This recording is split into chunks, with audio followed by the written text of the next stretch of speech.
Você acredita que é possível conquistar alguma coisa na vida sem ter autoconfiança? Eu sou o Rangel Lima, eu ajudo pessoas a desenvolver sua influência através da inteligência emocional. Hoje em dia, a gente vê uma carência nas pessoas de autoconfiança. Muitas vezes ela é necessária para você poder vender uma ideia, se posicionar, dizer não, dar uma palestra, falar em público, chegar naquela menina dos seus sonhos, em situações onde a pessoa precisaria ter autoconfiança e por alguma razão ela trava.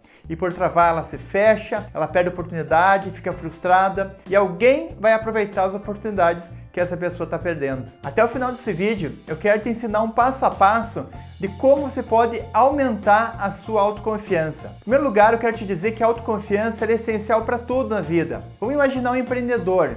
Pensa comigo, para começar a empreender, abrir um negócio, abrir uma empresa, precisa ou precisa ter muita autoconfiança? Certamente você respondeu que sim, porque hoje em dia, pegar o exemplo do Brasil, um país com grandes dificuldades econômicas, tem grandes oportunidades, com certeza, mas com toda a burocracia, a carga tributária, entre tantas outras coisas, pessoas desengajadas, com quem você conversa hoje em dia, com um empresário, ele vai dizer assim, nossa, que é difícil encontrar pessoas comprometidas, engajadas. Então, de tanto ouvir situações negativas, adversas, só por esse fato as pessoas perdem a coragem, desanimam e não empreendem. Então, quem é empreendedor hoje em dia tem que ter muita autoconfiança. Ninguém consegue empreender se não tiver muita autoconfiança. Um outro exemplo é que para você também assumir um cargo de gerente, um cargo de líder, uma posição superior, que vai ser preciso coordenar muitas pessoas, também é necessário autoconfiança. E o terceiro exemplo é em relação ao cargo de vendas. Quando você vai ter que vender algo, por exemplo,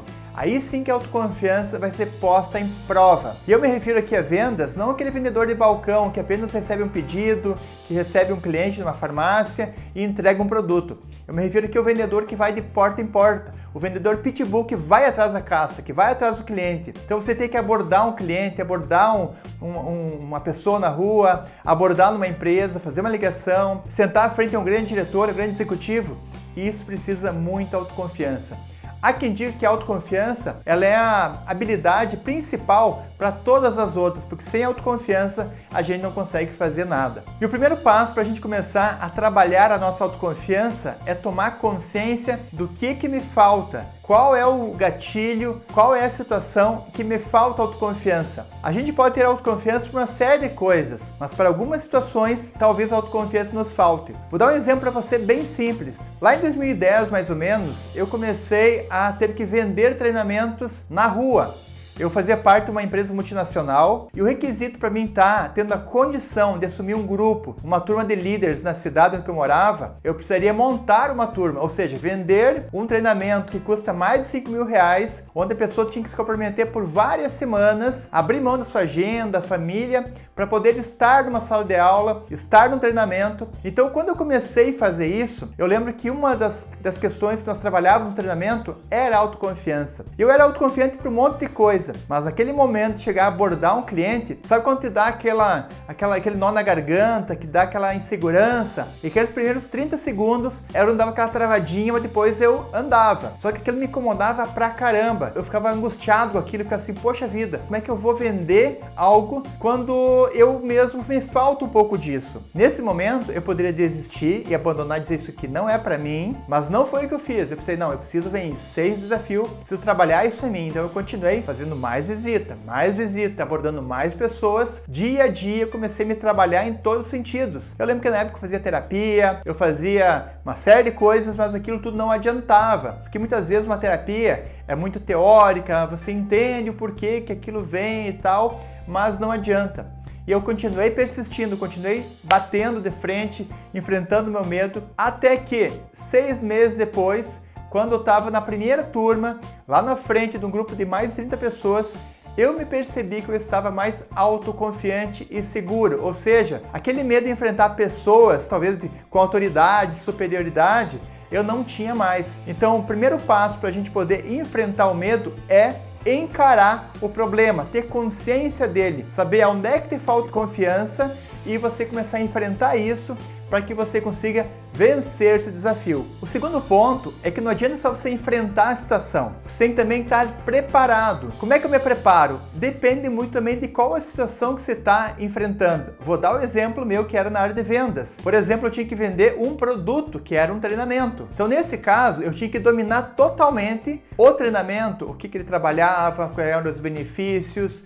Enfim, eu tinha que entender a fundo do treinamento e principalmente acreditar no produto. Então eu sabia mais ou menos assim que perguntas que eu ia fazer, como é que eu ia abordar, como é que eu ia chegar, o que eu tinha que falar, como é que eu agendava uma visita, enfim, eu comecei a me preparar exaustivamente sobre como fazer isso. Então eu chegava preparado, seguro, com recursos, com ferramentas. Então, quando eu tinha todos os recursos, tinha um modelo na minha cabeça simples, que a gente chama de salva-vidas. Eu sabia exatamente o que eu tinha que fazer, que tipo de pergunta eu ia ter que estar abordando para poder conduzir aquela entrevista, para poder fechar aquele negócio. E aqui, muitas vezes, a gente vai ver que só no instinto não serve. Você tem que ter um passo a passo. E aí eu criei um modelo para mim, criei um passo a passo que não importa a situação que eu estava, eu sabia como chegar naquele propósito e como chegar naquele objetivo. Depois que eu tivesse a oportunidade de me sentar na frente do cliente e ele poder me ouvir, aí eu sei que a situação estaria dominada porque eu tinha o quê? Conhecimento,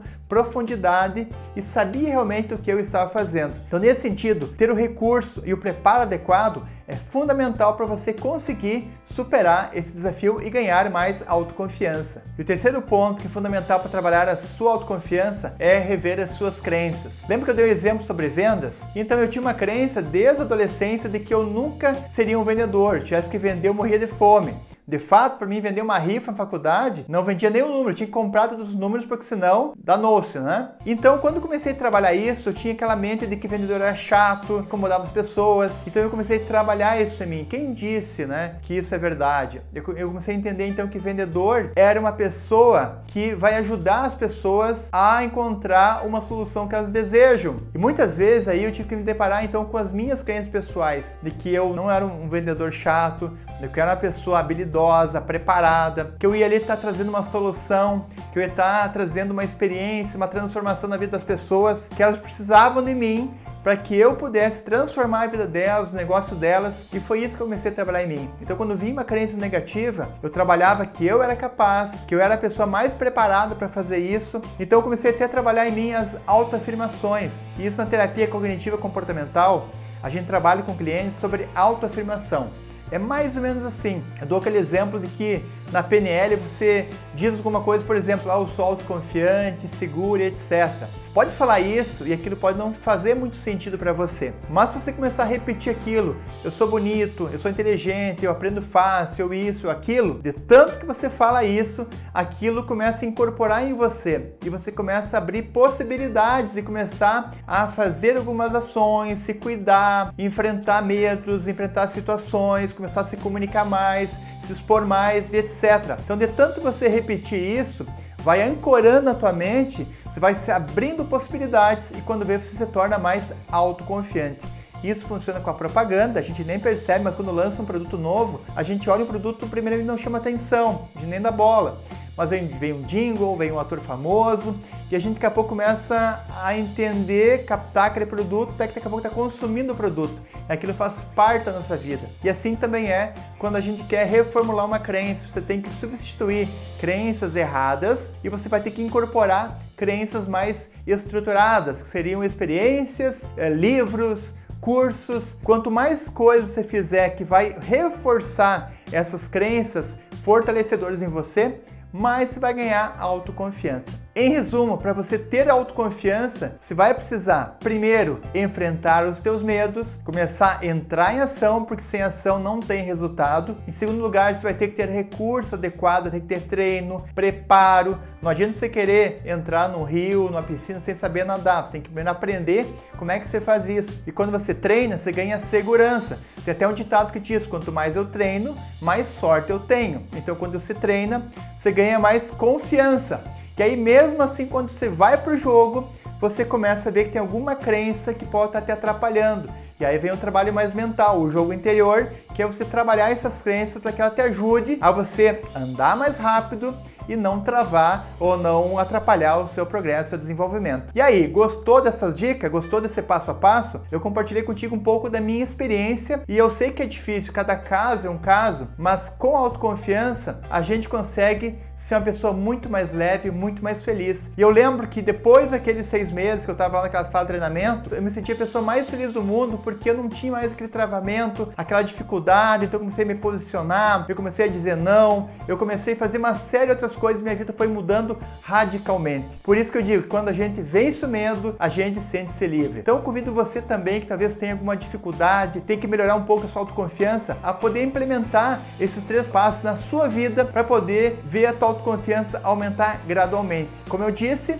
todos nós temos autoconfiança por uma série de coisas, mas tem algumas coisinhas, algumas situações que faltam um pouco mais. Então, onde é que falta mais autoconfiança na sua vida e no seu negócio? Se você tem alguma dúvida, deixa aqui que eu vou ter o maior prazer em responder. E se você quiser também me acompanhar mais nos outros vídeos ou até mesmo no meu canal do Telegram, se inscreva aí, que lá eu vou compartilhar dicas, informações sobre inteligência emocional, influência, porque afinal de contas, quando a gente falta autoconfiança, muitas vezes tem muitos elementos está ligado à nossa inteligência emocional, nossas crenças, educação e uma série de outras coisas. Então, se você quiser participar e aprofundar mais isso, vem para o canal Telegram que a gente vai poder também trocar informações, experiências e crescer junto. Combinado? Um grande abraço e até mais!